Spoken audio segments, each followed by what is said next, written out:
Мінекей осы жерге осы гипсокартонды қазір стенасын кесіп дайындадық. Гипсокартонды қоямыз.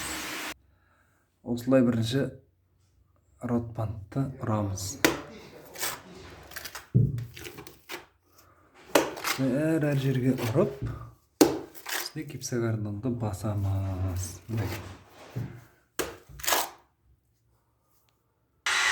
Мінекей осылай астын ротбандпен толтырып аламыз.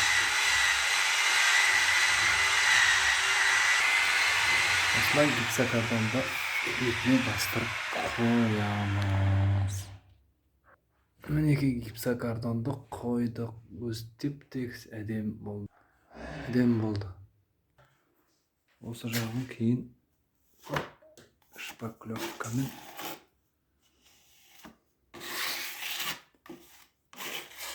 жабамыз.